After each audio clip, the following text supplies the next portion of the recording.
안녕하세요. 오늘은 일본 애니메이션 역사상 가장 사랑받는 캐릭터 중 하나죠? 바로 파란 고양이형 로봇 도라에몽에 대해 아주 재미있는 TMI들을 마구마구 들려드리겠습니다. 그냥 귀엽고 엉뚱한 로봇이라고 생각하셨다면 큰 착각입니다. 이 녀석 과거와 미래를 넘나들며 전 세계적으로 수많은 팬들에게 감동과 웃음을 주고 있거든요. 오늘은 도라에몽의 비밀, 설정, 탄생 배경, 그리고 정말 흥미로운 뒷이야기까지 한가득 준비했으니까요. 영상 끝까지 집중해주세요. 이름의 비밀, 색깔 변화. 먼저 이름부터 한번 살펴보겠습니다. 도라에몽, 이 이름에는 나름의 유래가 있습니다. 도라는 일본어로 도라네코, 즉 길고양이를 뜻하고요.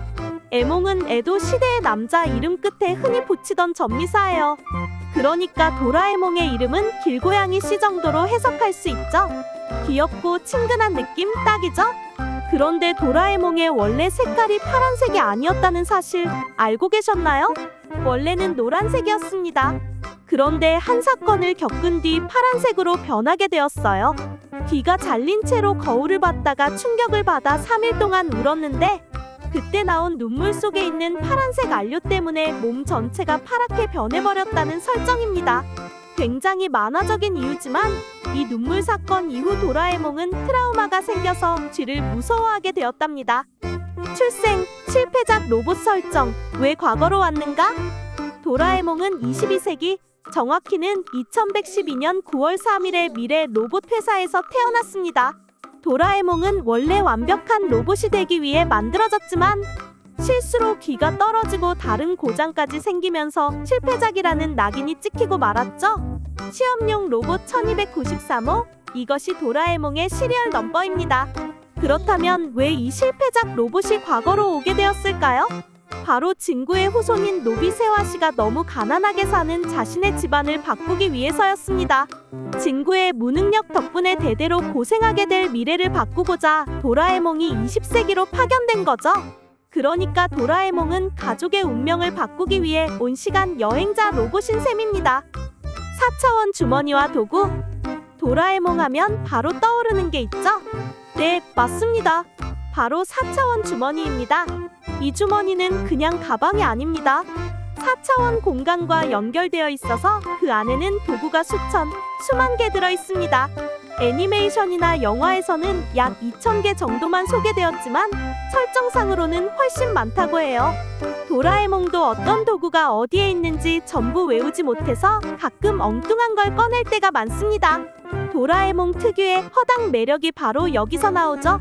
그 중에서도 가장 유명한 도구는 뭐니 해도 대나무 헬리콥터입니다. 머리에 붙이면 하늘을 날 수 있는 작은 프로펠러인데요. 현실 과학으로는 절대 날 수 없습니다. 무게중심도 안 맞고 프로펠러 크기도 부족하거든요. 그래도 애니메이션이니까 가능한 거겠죠? 도라에몽의 식성과 도라야끼. 여기서 도라에몽의 식성도 짚고 넘어가야죠. 로봇이니까 충전으로 움직이는 줄 아셨죠? 아니에요. 도라에몽은 도라야끼라는 전통 일본 과자를 정말 좋아합니다. 둥근 팬케이크 모양 안에 단팥이 들어간 과자인데요. 이름도 도라에몽, 좋아하는 것도 도라야끼, 이름값을 톡톡히 하는 거죠. 사실 처음엔 초코칩 쿠키를 좋아하게 할까 했다고 해요. 하지만 일본적인 이미지 때문에 도라야끼로 확정됐다고 합니다. 도라에몽이 도라야끼 때문에 납치되기도 하고 사고를 치기도 할 만큼 정말 진심이랍니다. 도라에몽의 공포, 쥐에 대한 트라우마. 그럼 도라에몽이 가장 무서워하는 건 뭘까요? 바로 쥐입니다. 귀를 잃게 된 트라우마 때문인지 쥐만 보면 거의 기계가 미쳐 돌아가듯 도망치고 심할 땐 무기를 꺼내서라도 쥐를 쫓아내려고 합니다. 쥐 한 마리 보이면 진구 집벽이 날아가는 건 시간 문제죠. 그렇지만 이 장면들이 도라에몽의 허당미와 인간적인 면모를 보여주기 때문에 팬들에게는 오히려 더 매력적으로 다가오죠. 도라에몽의 목소리와 성우 이야기. 도라에몽의 목소리도 매우 인상적인 요소 중 하나입니다. 일본판 초기 성우는 오오야마 노부요시로 무려 26년간 도라에몽 목소리를 맡았어요. 2005년에 성우가 전면 교체됐을 때 일본 팬들은 큰 충격을 받았습니다. 새로운 목소리에 적응하는 데 시간이 걸렸을 정도죠. 한국도 마찬가지로 대부분의 도라에몽 더빙에서 여성 성우가 주로 도라에몽을 연기했죠. 예를 들어 SBS판에서는 이진아 성우, 대원방송판에서는 김정아 성우가 도라에몽 목소리를 맡았고 둘 다 여성입니다. 도라에몽 특유의 귀엽고 중성적인 톤을 자연스럽게 살리기 위해서 여성 성우가 어울린다는 판단이 많았기 때문이라고 하죠. 또한 성우들 사이에서 도라에몽의 목소리로 연기하는 것이 의외로 까다롭다는 말도 많다고 합니다. 도라에몽의 사회적 위상과 숨겨진 이야기. 도라에몽은 단순한 캐릭터를 넘어 일본의 문화 아이콘입니다. 2020년 도쿄 올림픽 유치 활동에도 참여했으며 일본 외무성에서는 도라에몽을 애니메이션 대사로 임명해 해외 홍보 활동을 하기도 했습니다. 또 한 가지, 많은 팬들이 알고 있는 도라에몽 사망설도 있습니다. 공식 설정은 아니지만 도라에몽이 고장나서 움직이지 못하고 진구가 과학자가 되어 도라에몽을 고치는 이야기. 이 팬픽이 너무 유명해져서 실제 설정처럼 알려졌던 거죠. 하지만 진짜로 도라에몽은 해피엔딩입니다. 사망하지 않으니 걱정 마세요. 도라에몽 도구 관련 숨은 설정. 혹시 도라에몽이 가지고 있는 도구들이 전부 허무맹랑한 상상력의 산물이라고 생각하셨다면 꼭 그렇지만도 않습니다. 도라에몽의 도구 중 일부는 실제 과학적 이론에서 영감을 받은 것도 있어요. 예를 들어 타임머신. 도라에몽의 타임머신은 진군의 책상 서랍과 연결되어 있는데요. 이는 웜홀을 통한 시공간 이동을 만화적으로 풀어낸 장치입니다. 물론 현실에서는 아직 이론에 불과하지만 어린이들에게 시간 개념을 재미있게 가르쳐주는 데 기여했다고 평가받고 있습니다. 또한 작아지는 램프 같은 도구는 양자역학에서 말하는 입자 수축 개념과도 연결 지을 수 있죠. 물론 과학자들이 보면 억지 같지만 상상력으로는 최고예요. 도라에몽의 친구들, 로봇 사회 이야기. 도라에몽은 혼자가 아닙니다. 도라에몽은 로봇 학교를 다녔고 거기서 여러 친구들도 사귀었어요. 가장 유명한 친구가 바로 도라미입니다. 도라에몽의 여동생이자 사실 성능으로는 도라에몽보다 훨씬 우수한 로봇이에요. 외모도 노란색에 리본까지 하고 있어서 귀엽고 단정하죠. 그런데 도라미는 도라에몽보다 무려 2년이나 늦게 만들어졌지만 더 성능이 좋은 이유는 먹는 연료 때문이에요. 도라미는 멜론빵을 에너지로 삼는데 도라에몽의 도라야끼보다 더 고급 연료로 설정돼 있습니다. 같은 공장에서 만들어졌지만 품질 차이가 난다는 거죠. 또 하나 흥미로운 사실은 도라에몽이 어릴 때 로봇 학교에서 공부를 굉장히 못했다는 겁니다. 수학 시험은 거의 빵점, 체육 시간에도 굶떠서 항상 뒤처졌대요. 그야말로 낙제 로봇의 아이콘이었던 셈이죠. 진구와의 관계, 그리고 평행우주 설정. 도라에몽과 진구의 관계는 단순히 주인공과 보조 캐릭터가 아닙니다.